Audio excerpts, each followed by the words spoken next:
Epístola de Santiago, capítulo número 1, versículos 6 y 7, es conocido por lo que vamos a hablar. Pero pida con fe, no dudando nada.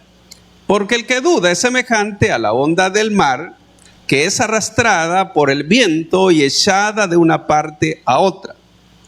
No piense, pues, quien tal haga, que recibirá cosa alguna del Señor. Amén. He titulado el sermón de esta noche, Venciendo la duda. Venciendo la duda. La duda es algo que todo cristiano experimenta en su caminar. Es decir que, por ejemplo, si a usted todo le va bien, todo está bien en su trabajo, en su salud, en su familia, en sus finanzas, y pues no tiene mayor problema, usted se mantiene como fortalecido en la fe. Pero cuando ve que las cosas no van a su favor, problema tras problema, hay tantas cosas que no son resueltas, entonces ahí llega la duda y uno dice, bueno, estoy yendo a la iglesia, yo sirvo, yo hago esto, y viene ahí entonces, es donde a veces la duda atormenta a los cristianos. Y es que, amados, nadie está exento de pasar crisis, de pasar desiertos y aquellas situaciones que nos desafían a nosotros.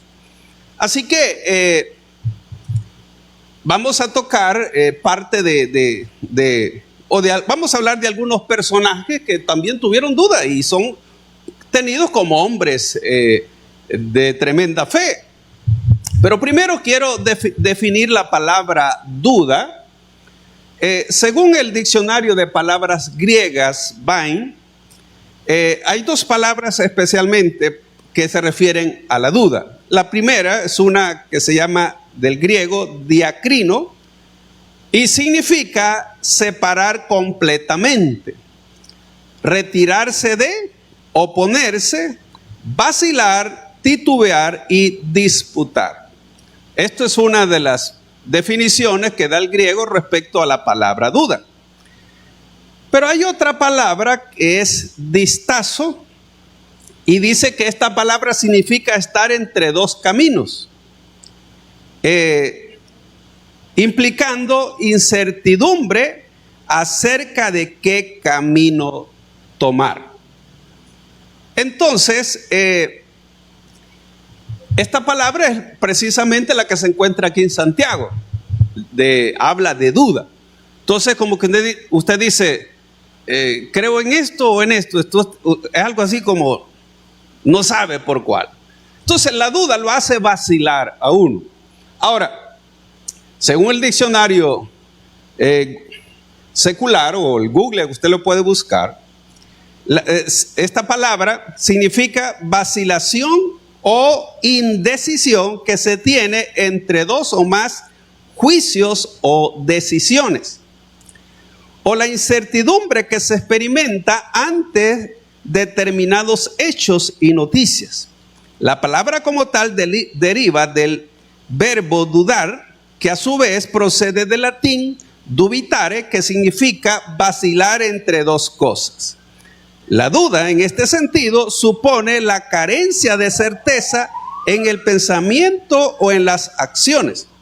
Así, la duda puede afectar las decisiones, la confianza y el juicio de una persona.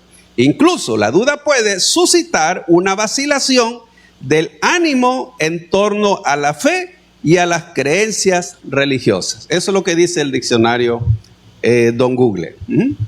Entonces, para que tengamos un concepto de lo que es bíblicamente la duda y qué es lo que se conoce secularmente. Entonces, así que la duda es esa incertidumbre que embarga a veces los corazones y uno dice, ¿será que Dios me va a responder? ¿Será que me voy a morir? ¿O será que...? Entonces, cuando una persona está enferma, por ejemplo, dice, bueno, yo no sé si al final Dios me va a sacar de esto. Así que la duda en el caso, o la fe más bien dicho, necesita algo donde sostenerse para seguir creyendo. Entonces, pero si no tiene algo donde sostenerse, es ahí cuando uno vacila en aquello que está creyendo que es posible. Así que, por lo tanto, cuando uno tiene esa incertidumbre, es cuando viene la duda. Y dice, ¿será que Dios me podrá oír? ¿O será que Dios me va a sacar de esta situación? Entonces, se dice que la fe y la duda están muchas veces entrelazadas. Es decir, es algo así como el oro que nunca se encuentra en su estado puro, sino que tienen que hacer un proceso para sacar el oro y de otros metales. Entonces, a veces como que la fe está entrelazada con la duda que conlleva también. Ahora bien, quiero que veamos un par de personajes que son conocidos que nos muestra que sí dudaron. Y el primero es el que la Biblia dice que es el padre de la fe. Por ejemplo, está en Génesis 15, versículos del 6 al 8. Génesis 15, del 6 al 8. Mire lo que dice acá, hablando de Abraham. Y creyó a Jehová y le fue contado por justicia. Y le dijo, yo soy Jehová que te saqué de Ur de los Caldeos para darte a heredar esta tierra. Y él respondió, Señor Jehová, oiga, ¿en qué conoceré que la he de heredar?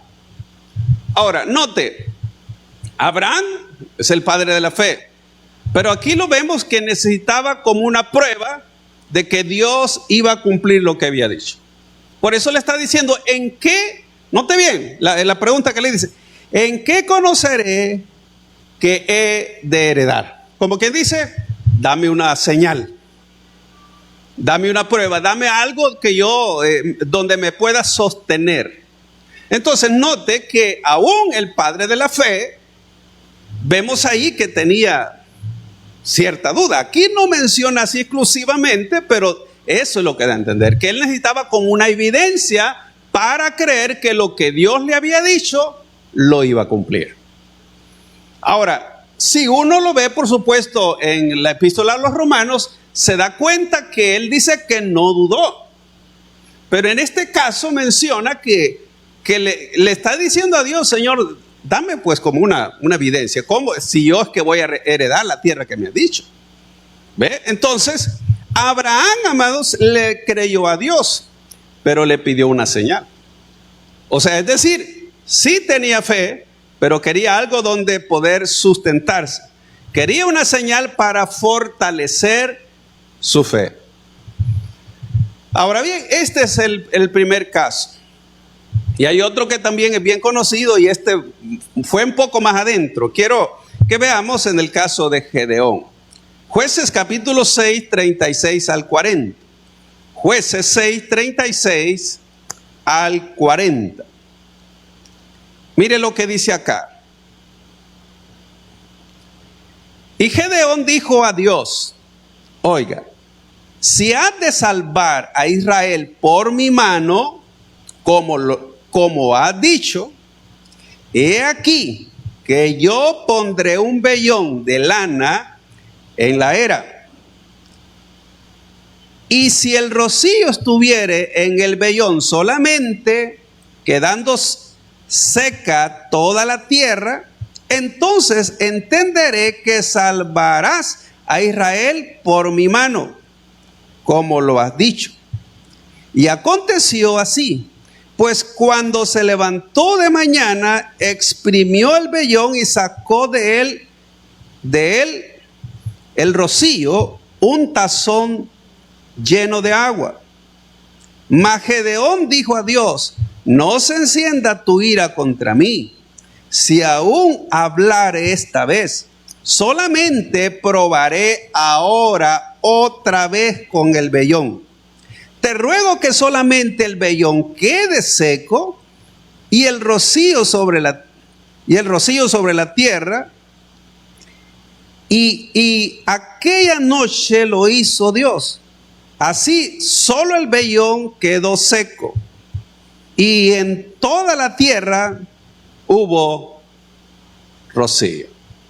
Ahora, fíjense bien, en ambos casos no es que esté dudando, pero necesitaba como algo donde agarrarse, por decirlo así.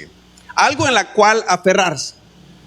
Y fíjese que el mismo Gedeón le está diciendo a Dios: Señor, perdóname, ¿verdad? Porque otra vez voy a hacer algo. Porque necesitó una prueba y otra prueba. Es decir, no se conformó con una. Entonces, ¿por qué Dios le concedió lo que le pidió?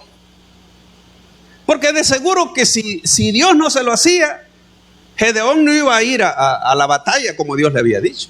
Entonces por eso Dios se lo concedió. Y no, Dios no le renegó en este caso. O sea, Gedeón sí estaba creyendo que Dios podía darle, pero necesitaba una prueba. Note bien que en ambos casos, el primero como que dice, vaya a ser que, por ejemplo, imagínense que el primero, todo alrededor estaba seco y el vellón lleno de agua. Y en el segundo, el vellón estaba seco y alrededor todo húmedo.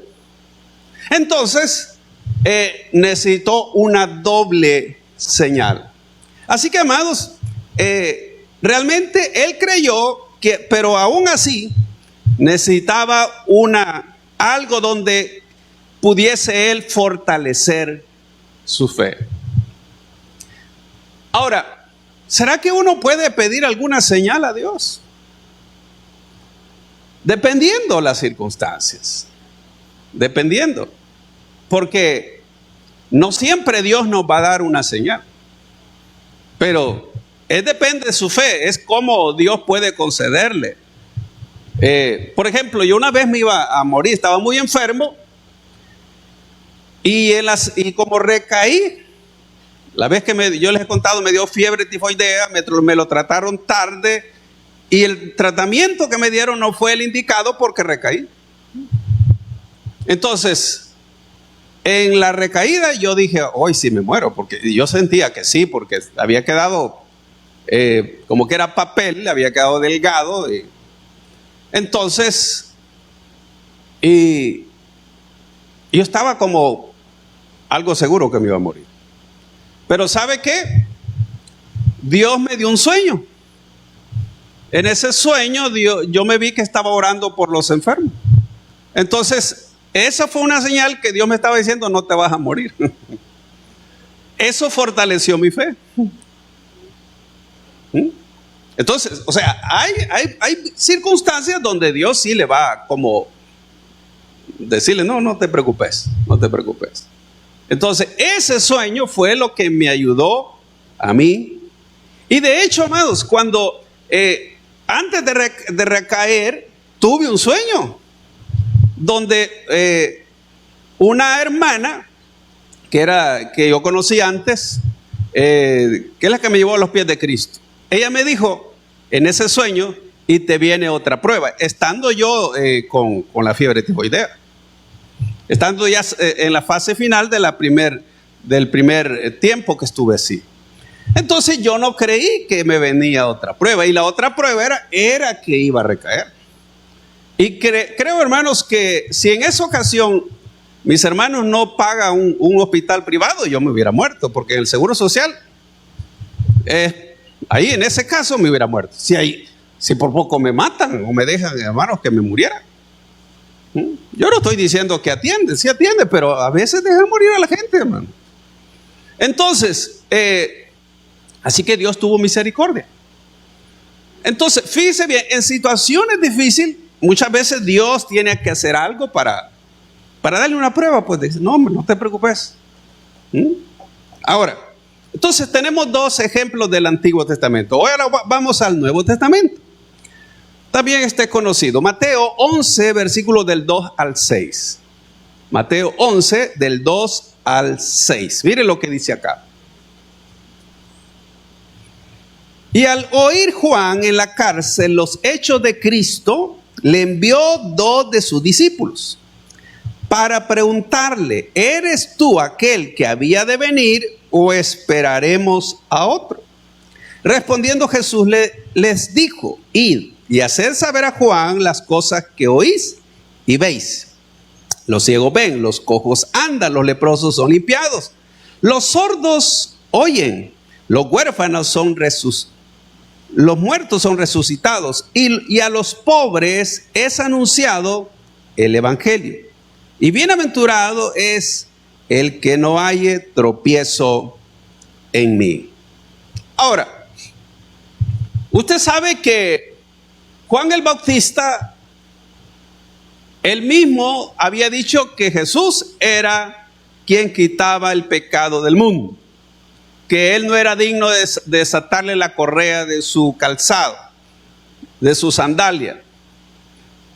Y que el mismo Juan vio que el Espíritu Santo venía en forma como de paloma sobre él. Pero cuando él estaba en la cárcel, que fue el tiempo que lo decapitaron, él dudó. Entonces, note, le manda 2 discípulos suyos para preguntarle: ¿eres tú el que habría de venir o vamos a esperar otro? Como que dice: Señor, ¿será que yo me equivoqué?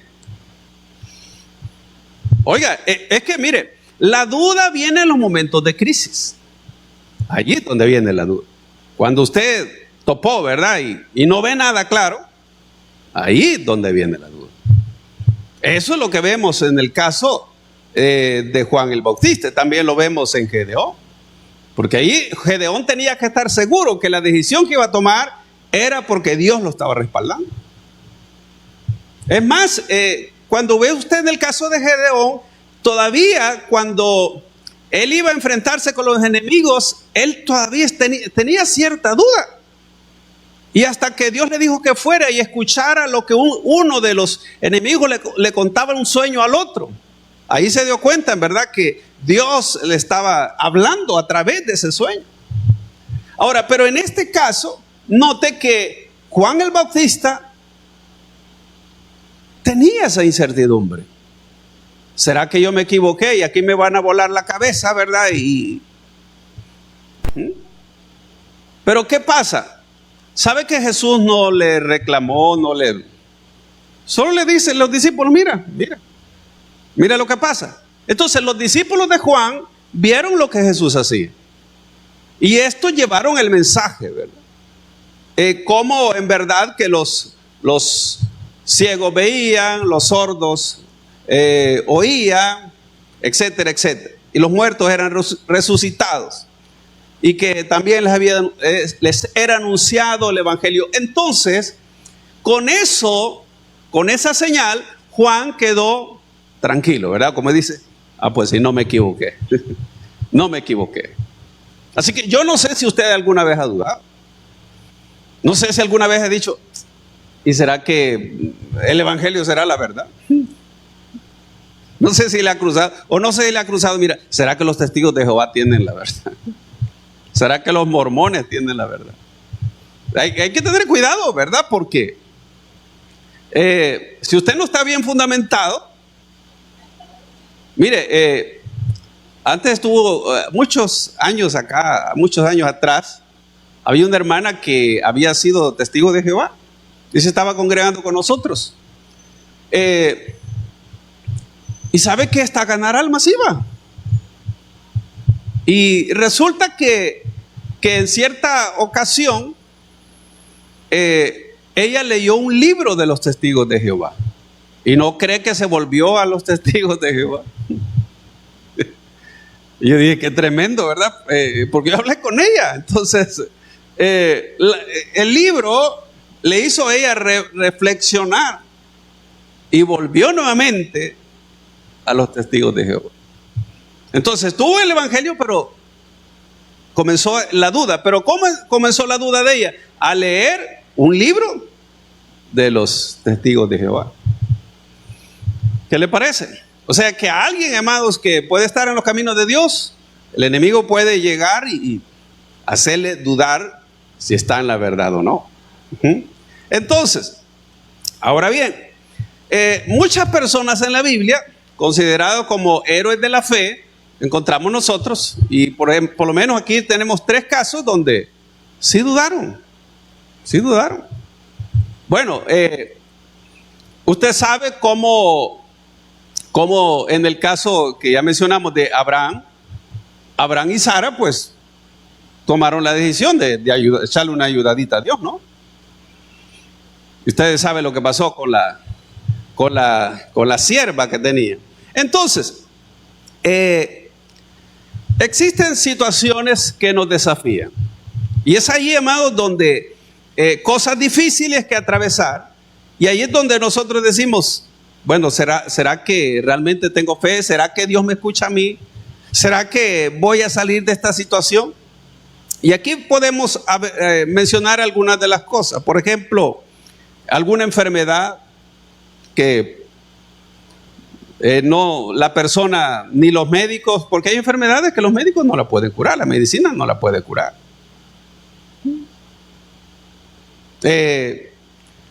Dolencia, la pobreza, adversidades, puertas cerradas, falta de empleo y cosas semejantes.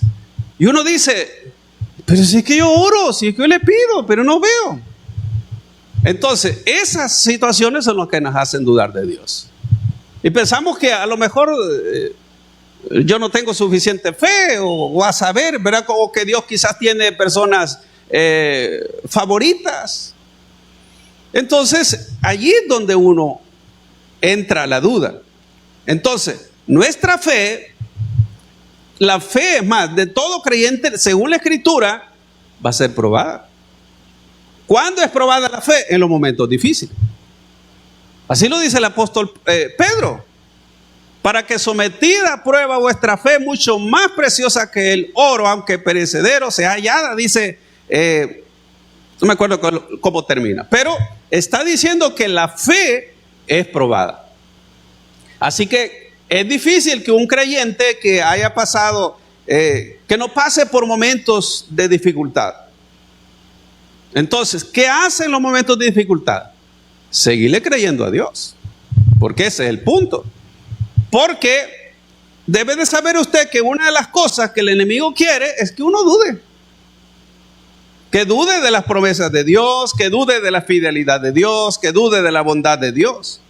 Así que en esas situaciones es donde uno tiene que decir, bueno, si Dios lo hizo con otras personas, Dios tiene que hacerlo conmigo también. Ahora, hay un cuarto personaje que es el que quiero que veamos. Está en Mateo 14, versículos 27 al 31. Mateo 14, 27 al 31. Mire lo que dice acá. Pero enseguida Jesús les habló diciendo, tened ánimo, yo soy, no temáis. Entonces le respondió Pedro y dijo, Señor, si eres tú, manda que yo vaya a ti sobre las aguas. Y él dijo, ven. Descendiendo Pedro de la barca, andaba sobre las aguas para ir a Jesús. Pero al ver el fuerte viento, tuvo miedo. Y comenzando a hundirse, dio voces diciendo, Señor, sálvame.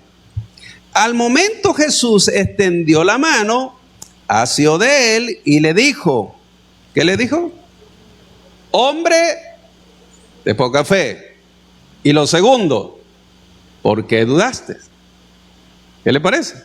Dos cosas le dijo. Hombre de poca fe. Y lo otro, ¿por qué dudaste? Ahí ve entonces otra persona, una persona de gran fe.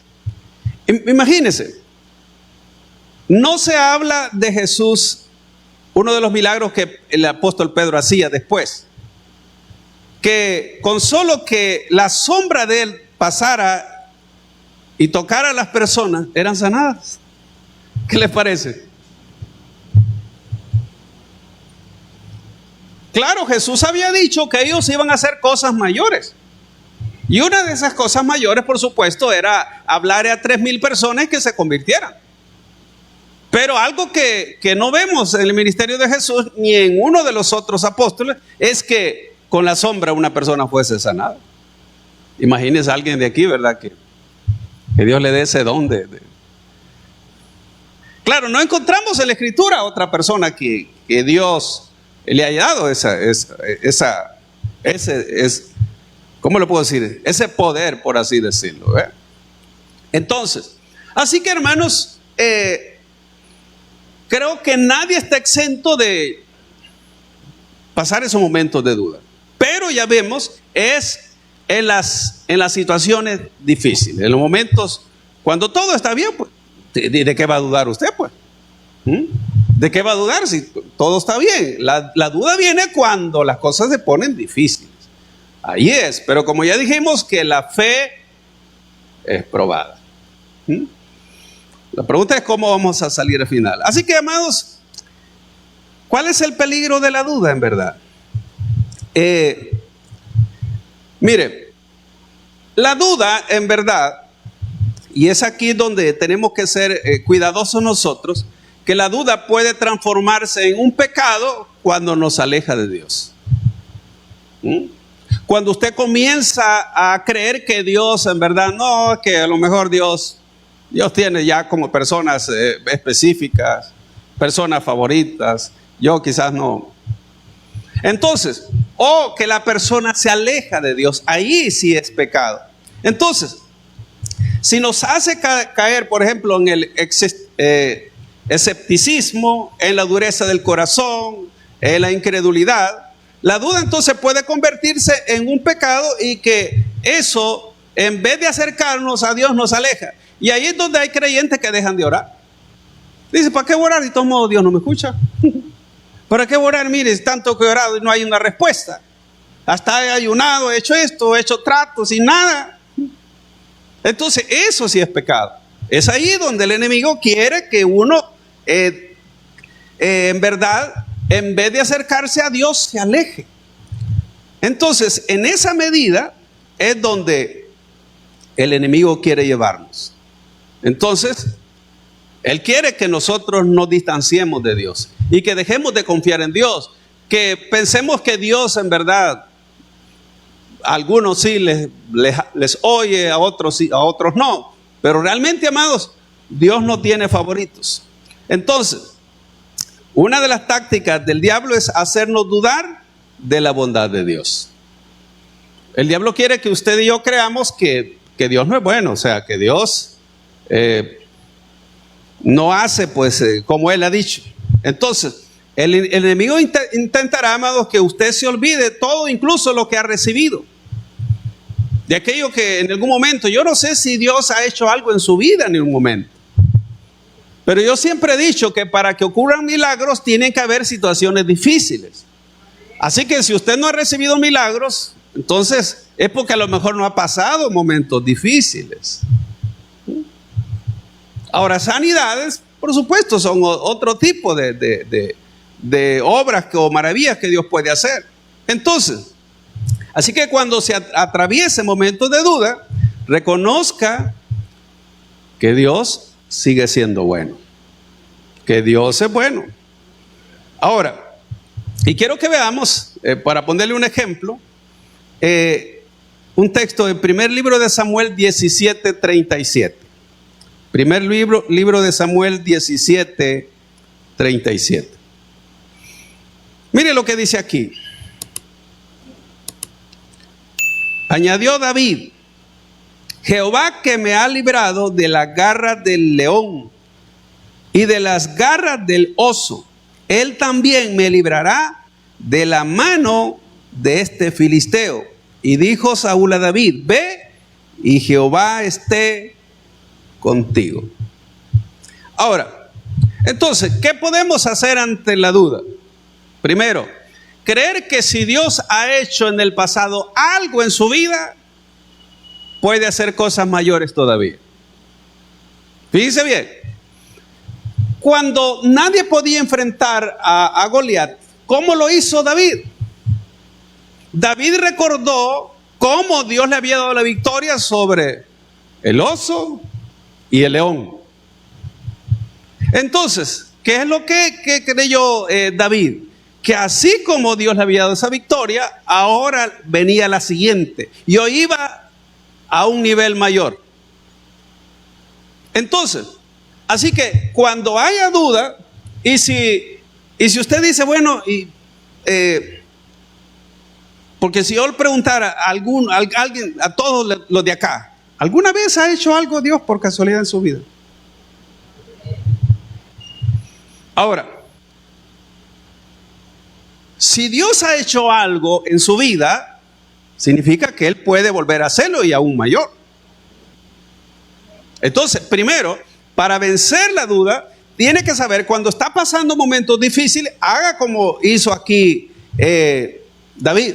Recuerde lo que Dios ha hecho en el pasado, si ha hecho algo. Ahora, si usted es un creyente que nunca ha visto una sanidad, un milagro, una respuesta, que lo dudo, entonces tenga seguro que si usted es un hijo de Dios, Dios va a hacer un milagro o una obra en su vida. Sí. Entonces, así como Dios en un momento determinado hizo algo, Él lo puede volver a hacer. Por ejemplo, usted se pudo dar cuenta cómo Josué vio que el mar rojo se abrió y el pueblo pasó en seco. Pero después vio que el río Jordán también se abrió. Y no de la misma manera, fue de diferente manera. Pero ¿qué estoy diciendo? Que si Dios hizo algo en el pasado, puede volver a repetirlo y de otra manera. Porque Dios tiene diferentes maneras de obrar. Así que, amados, entendamos acá que sí, Dios es poderoso para hacer las obras. La cuestión es, ¿estamos creyendo que Dios puede hacerlo? Entonces, la duda viene cuando fracasamos en observar con detenimiento lo que Dios ha hecho. Y nos aferramos solo en el momento presente. Así que tenga seguro que si alguna vez Dios lo ha sacado de algo, lo va a volver a hacer. Esta es una de las cosas que nos debe ayudar para vencer la duda. Necesitamos invertir tiempo para reflexionar acerca de lo que Dios ha hecho. Así que es bueno pensar, porque a veces tendemos a olvidar que Dios un día nos dio una respuesta. Así que cuando tengamos dudas, revisemos y pensemos que en verdad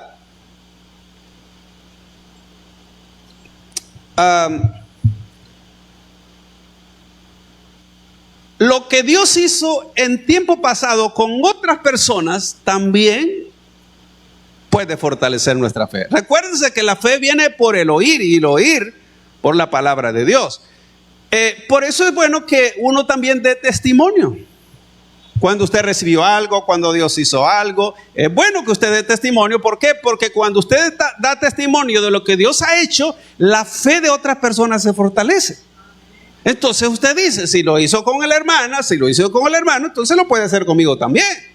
¿Ve? Así que por eso es importante dar testimonio. Si no, vea usted en algunos casos, ¿qué le decía Jesús? Ve y cuenta cuán grandes cosas ha hecho Dios en tu vida. ¿Por qué? Porque el milagro, la sanidad o la respuesta de otra persona viene a ayudarle mucho. ¿Ve? Entonces, por eso hay que contar lo que Dios ha hecho. No se quede. ¿Ve? Entonces, cuando estemos luchando con la duda, es ahí. Necesitamos seguir creyendo. Usted creerá, hermano, que su situación presente será vencida por Dios, como ya lo hizo en el pasado. Así fue que David tuvo la victoria. Le dijo, si Dios ha hecho conmigo, me ha dado victoria en el pasado, y ahora lo va a hacer aquí, y mayormente todavía. Era un desafío. Él no vio el gigante, él vio el poder de Dios. Y Jesucristo dijo que la fe mueve las montañas. La fe es la que mueve las montañas. Así que, amados, termino entonces. ¿Será que estamos orando a Dios por algo, pero al mismo tiempo estamos dudando? ¿Será que le estamos pidiendo a Dios por algo, pero luego seguimos dudando? ¿O le seguimos reclamando? Y le decimos, Señor, y que mira, ¿qué pasa? ¿Y qué pasa, Señor? No me das respuesta. Así que es bueno entonces ver que a lo mejor estamos fallando nosotros. Y hay que decirle a Dios, Señor, bueno, a lo mejor estás probando mi fe. Y necesito entonces que me ayudes. Dame una señal. O ayúdame, Señor. Como aquel hombre que vino y que su hijo, que los discípulos no pudieron echar fuera el demonio. Y Jesús les dijo que era por la incredulidad de la gente o del mismo padre. Y cuando Jesús le dijo que si creía, ¿sabe qué le dijo el papá del niño? Creo, ayuda a mi incredulidad. O sea que había duda y había fe. Pero le pidió a Dios, al Señor, que le ayudara. Así que si usted tiene fe y a la vez tiene duda mezclada ahí con la fe, dile al Señor, ayúdame. Yo creo, Señor, pero tú sabes que hay cosas que me hacen dudar. Así que ayuda a mi incredulidad. Ayúdame a vencer esta incredulidad. La incredulidad no viene de Dios. Aunque la duda, como digo, todos hemos pasado. Por eso es que Jesucristo reprendió a Tomás. Porque Tomás quería ver y tocar. Quería una señal más todavía, no solo ver. Él quería meter el dedo ahí. Por eso que Jesús le dijo que no fuera incrédulo, sino que fuera creyente. Claro, la Biblia no dice que tocó, pero al ver a Jesús y ver el costado, que la cicatriz, las manos, entonces no le quedó duda y él creyó. Así que, amados, Dios no tiene favoritos para hacer algo. ¿Qué es lo que usted le está pidiendo a Dios? ¿Qué es lo que le estamos pidiendo? Dios puede hacer cualquier cosa. Lo único que necesitamos es creer que sí lo puede hacer. Y lo va a hacer en el momento correspondiente. A veces no es cuando nosotros queremos. Por eso es que Jesús no llegó a sanar a Lázaro, sino a resucitarlo. Así que a veces Dios tiene cosas que uno no sabe qué es lo que ha planeado. Pero que sí sé es que Dios todavía puede hacer milagros. Pero ¿estamos dispuestos a creer? Hemos llegado al final de este mensaje. Si usted no ha recibido a Jesucristo como su Señor y Salvador personal, o usted se ha alejado de los caminos de Dios y desea reconciliarse, yo le hago la invitación para que en esta oportunidad reciba a Cristo. ¿Y cómo lo va a hacer? Repitiendo conmigo la siguiente oración. Señor Jesús, yo te recibo hoy como mi único Salvador personal. Creo que eres Dios, que moriste en la cruz por mis pecados y que resucitaste al tercer día. Me arrepiento, soy pecador. Perdóname, Señor. Doy gracias al Padre por enviar a su Hijo a morir en mi lugar. Gracias, Jesús, por salvar mi alma hoy. Amén. Si usted ha hecho esta oración, yo le invito para que se congregue en una iglesia donde se predique el Evangelio de Jesucristo. Que usted pueda también leer la palabra de Dios para que tenga mayor conocimiento de Él y pueda orar. Orar es platicar con Dios. Y si no, le invitamos a nuestra iglesia en Tabernáculo de Restauración, acá en Soyapango, con nuestros horarios de día domingo, 8 y 10. Día de semana tenemos 2 servicios, el día miércoles y día viernes a las 6 de la tarde. Todos serán bienvenidos. Que Dios les bendiga.